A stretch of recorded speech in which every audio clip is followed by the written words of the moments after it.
So, I'm going to talk about lying and religiosity and the relationship between those two variables today.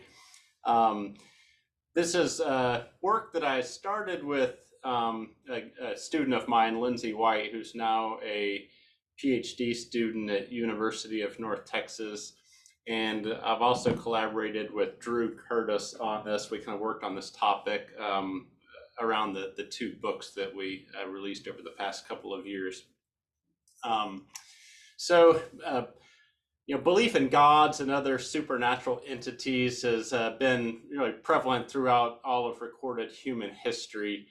And one of the features that we see among all of the major religions today is that they include moralizing gods. That is, these deities that care about how humans behave, monitor or watch humans and their behavior, and then dole out rewards and punishment contingent on that behavior. And so people have looked at religion as a guide to moral behavior, or a tool that's used to influence moral behavior. And so we were really interested in how that translated to dishonesty.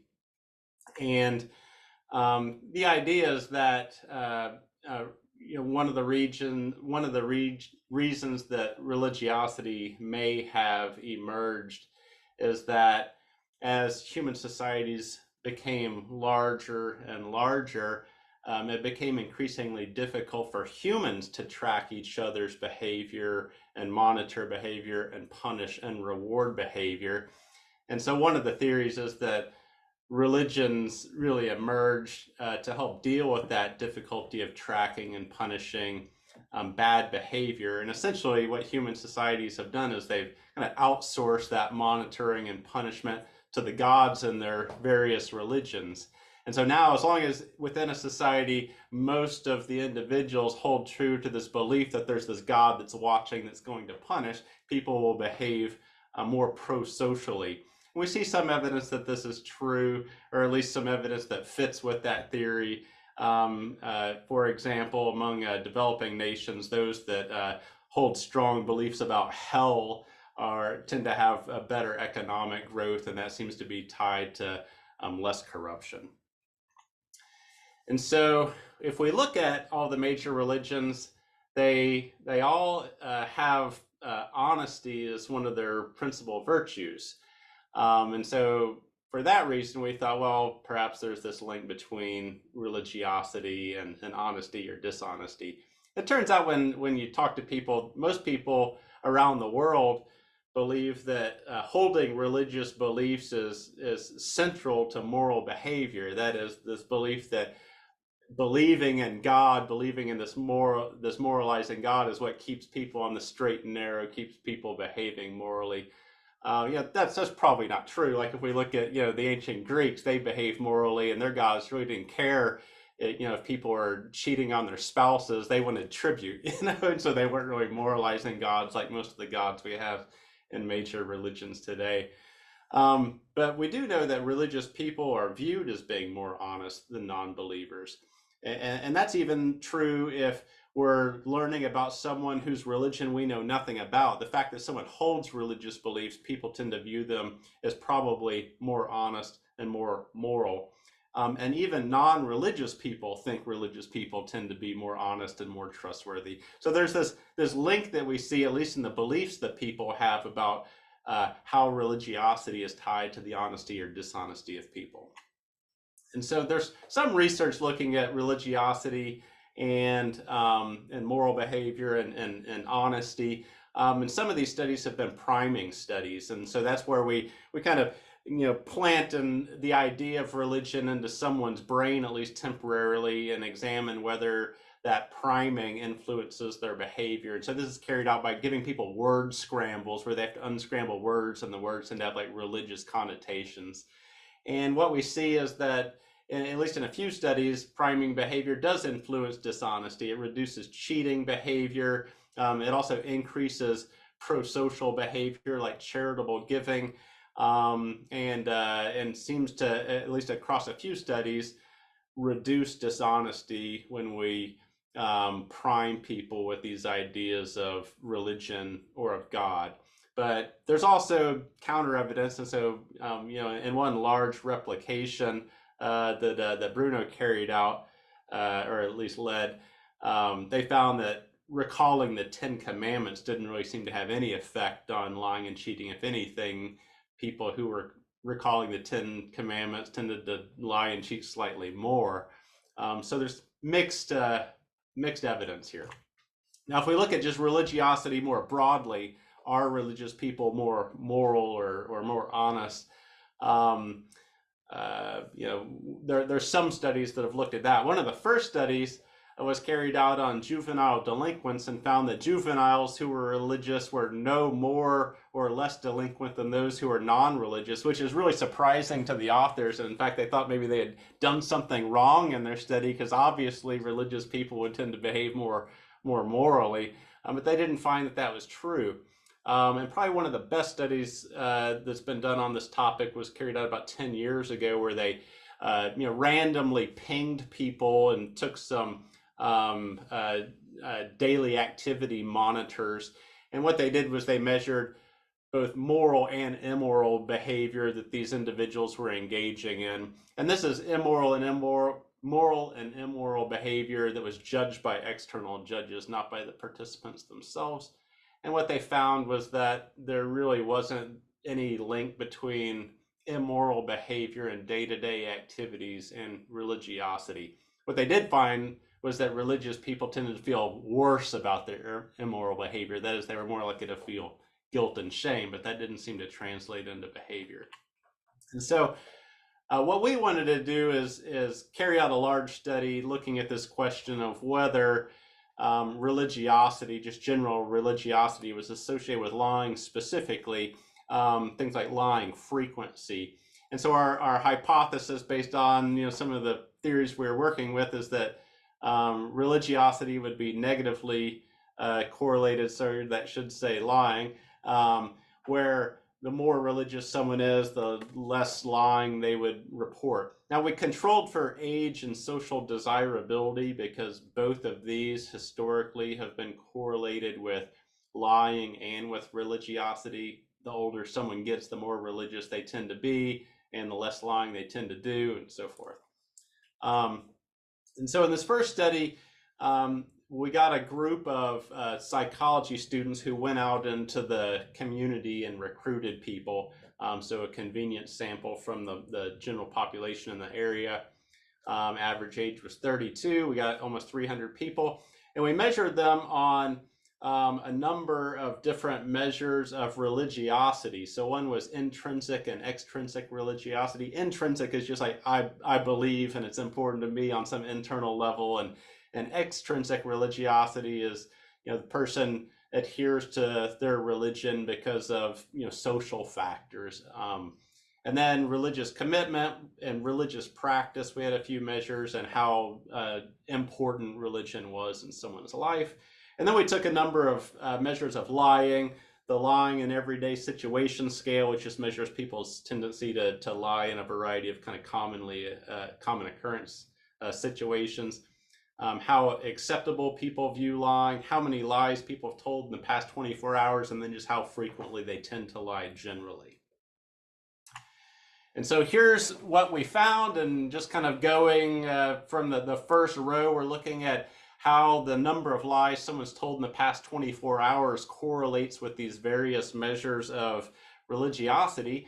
And what we found is that there were no significant correlations, and the correlations were all hovering around 0. So the number of lies people report telling over the preceding 24 hours appears to be completely unrelated to how religious or a-religious they are. When we looked at the lies scale, we found that people's tendency to tell lies was correlated with extrinsic religiosity, but in the opposite direction of what we predicted. That is, the more extrinsically religious someone was, the more they tended to lie, which was a little surprising. And then also a weak correlation with religious commitment. The more committed someone was religiously, the more they tended to lie. So both of the effects, while small, they were statistically significant and in the opposite direction. We found no link between lie frequency and any of the religiosity measures. But we did find that when it came to attitudes about lying, the more religious someone was across the board on all of our measures, the more negative view they had toward lying. So, not finding any link between just general religiosity and lying, we wondered if maybe there's some features of religiosity that might be relevant. And one of those was around the idea of moralizing gods. That is, if you have this notion that God cares what you do, is watching what you do, and plans to punish you or reward you based on what you do, maybe people who hold those beliefs in moralizing gods would tend to be more honest, less dishonest. And so this kind of ties back to this supernatural punishment hypothesis, this idea that there's some entity that's watching and punishing our our bad behavior and rewarding our good behavior. There is some evidence that belief in punitive gods leads to more pro-social behavior, like charitable contributions. There is some evidence that people who view God as punishing are less likely to cheat in some laboratory cheating scenarios.